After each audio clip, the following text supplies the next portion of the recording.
दो चींटियां थीं। एक चींटी शक्कर के ढेर में रहा करती थी और एक चींटी नमक के ढेर में रहा करती थी। दोनों सगी बहन थी, दोनों सगी बहन थी। एक चींटी नमक के ढेर में रहती थी, नमक खाती थी, और एक शक्कर के ढेर में।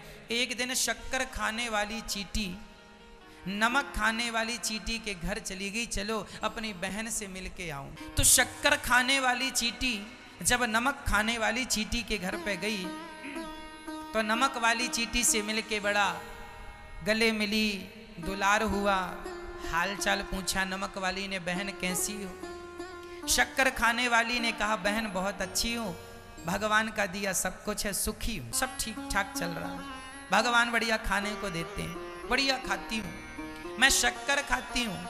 अच्छा, नमक वाली चींटी जानती ही नहीं थी शक्कर क्या होती है, क्योंकि उसने कभी खाया नहीं, वो तो नमक खाती थी। तो नमक वाली चींटी ने शक्कर खाने वाली चींटी को परोसा, क्या नमक परोसा, उसके पास नमक था, नमक परोसा, बहन खाओ, हम तो ये खाते हैं। और जब शक्कर वाली चींटी ने नमक खाया, वो मीठा खाती थी और नमक खारा खारा, थू थू थू थू थू थू, पर उसने बोला कुछ नहीं, क्योंकि सबकी अपनी अपनी स्थितियां हैं। कोई हलवा पूड़ी खाता है, कोई बासी रोटी खाता है। तो बासी रोटी खाने वाले को देख के हमें हंसना तो नहीं चाहिए कि तुम बासी रोटी खाते हो, सबकी अपनी अपनी मजबूरियां हैं, हंसना नहीं चाहिए। तो शक्कर वाली चींटी बड़ी समझदार थी, उसने कुछ बोला नहीं और उसने अपनी बहन को निमंत्रण दिया, बहन कभी हमारे घर आओ। एक दिन नमक वाली चींटी ने प्लान बनाया कि चलो हम अपनी बहन से मिलने जाते हैं, पर नमक वाली चींटी बड़ी होशियार थी, उसको लगा यदि हम अपनी बहन से मिलने गए, उसने कहा था हम शक्कर खाते हैं, पता नहीं वो शक्कर जाने कैसी होती होगी, हमारे नमक से अच्छी होती है कि नहीं, पता नहीं हमें अच्छी लगती है कि नहीं। एक काम करो, अपना थोड़ा सा नमक लेके ही चलो, भूख लगी तो खा सकते हैं। तो नमक वाली चींटी जब गई तो अपने मुंह में नमक का ढेला दबा के ले गई, यहाँ किनारे पे, यहाँ दबा लिया, नमक लेकर गई और शक्कर खाने वाली चींटी के पास पहुंच गई। शक्कर वाली ने गले लगाया, बहन कैसी हो, बड़े दिनों में आई हो, बैठो, सब हाल चाल अच्छा, सब कुशल मंगल है, जरा बैठो, पानी पिलाया, अब परोस दिया शक्कर, ले बहन शक्कर खाओ। अब वो नमक वाली चींटी जो थी, उसके मुंह में एक्चुअली नमक का ढेला ऑलरेडी पहले से था, तो नमक होने के कारण वो खा तो शक्कर रही थी, पर उसके मुंह में नमक होने से शक्कर भी खारी हो जा रही थी। क्योंकि शक्कर खाने के पहले आप जरा मुंह में नमक रख लीजिए और शक्कर को नमक के साथ मिला के खाएंगे तो शक्कर का स्वाद कम आएगा, नमक का स्वाद ज्यादा आएगा। आप प्रैक्टिकल कर सकते हैं। उसके मुख में नमक था और वो शक्कर खाए, 10 मिनट से शक्कर खा रही थी। तो शक्कर वाली चींटी ने पूछ लिया, बहन ये बताओ शक्कर कैसी लगी? तो नमक वाली ने कहा, बहन कैसी भी नहीं लगी, जैसे रोज लगती थी वैसी लग रही है।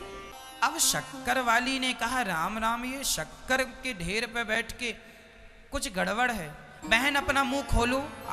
जब मुंह खोला तो उसके मुंह में इतना बड़ा नमक का ढेला, अरे इसे गिरा, उसे हटाया और जब हटा करके शक्कर खाया तो वो नमक वाली तो नमक भूल के शक्कर की दीवानी बन गई। वाह इतनी बढ़िया, हमने तो पहली बार खाई है, कभी खाया नहीं, तुम इतना बढ़िया खाती हो बताया नहीं। शक्कर वाली ने कहा, 10 मिनट से तुम खा रही थी लेकिन तुम्हारे मुंह में नमक था। उसी तरह वो नमक वाली चींटी और कोई नहीं है, हम सभी वो नमक की चींटियां। आप लोग बैठे हैं शक्कर के ढेर में, जो कथा सुन रहे हैं आप लोग, जो वृंदावन धाम में बैठे हैं आप लोग, ये शक्कर का ढेर है। शक्कर के ढेर में बैठकर आप खा तो शक्कर रहे हैं, लेकिन शक्कर का स्वाद नहीं मिल रहा, क्योंकि आपके मुंह में ऑलरेडी पहले से नमक दबा है। ये नमक क्या है? बेटा बेटी की मोह ममता, धन दौलत पद प्रतिष्ठा की तुम्हारी ये जो मोह ममता है ना, बेटी ठीक हो, वो ठीक है, तुम ठीक रहो, यहाँ हाँ सब कुशल है, वहां तुम अपना ध्यान रखो। ये जो तुम्हारा नमक का ढेला मुंह में तुमने इतना बड़ा दबा रखा है ना, इसे हटा दो। यदि ये नमक का ढेला तुम्हारी मोह ममता, तेरा मेरा, ये तेरा ये मेरा, अरे वृंदावन में आए हो, केवल भगवान पे मन लगाओ, केवल बिहारी जी के चरणों का चिंतन करो। घर में बैठ के भी बिहारी जी के चरणों का चिंतन करो।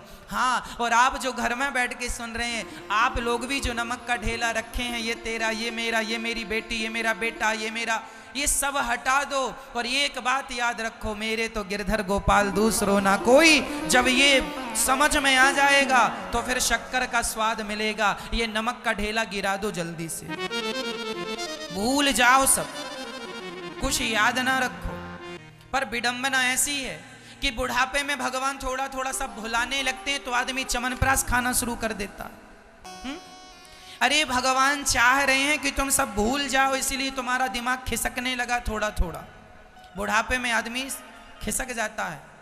भगवान कहते हैं कि तुम इसलिए खिसका देते हैं भगवान, ताकि तुम्हारे मन से बेटा बेटी की मोह ममता निकल जाए। लेकिन आदमी और च्यवनप्राश खा खा के और अटैच होता जाता, मेरा बेटा, मेरी बेटी, छोड़ता नहीं है। जितना ज़्यादा आदमी उम्र में बढ़ता जाता, मैंने सुना है, मेरा अनुभव है जीवन का, रिसर्च है मेरी, कि आदमी की आयु जितनी बढ़ती है वह मोह माया में उतना ही उलझता जाता है। क्या ये सही है? हाँ या ना?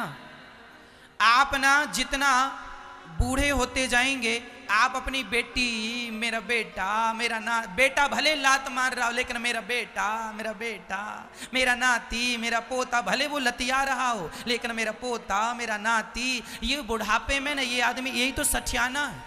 लातें पड़ रही हैं वहां से, अपमान हो रहा, फिर भी मेरा मेरा। अरे ये मेरे नहीं है, मेरे तो गिरधर गोपाल दूसरो ना कोई। जो तुम्हारा है उसे अपना कहते नहीं हो, जो तुम्हारे हैं नहीं उनके पीछे मरे जा रहे हो। ये तुम्हारा नहीं है। कब समझोगी इतनी सी बात? इतनी सी बात ही समझाने के लिए मैंने ये चींटी का दृष्टांत दिया।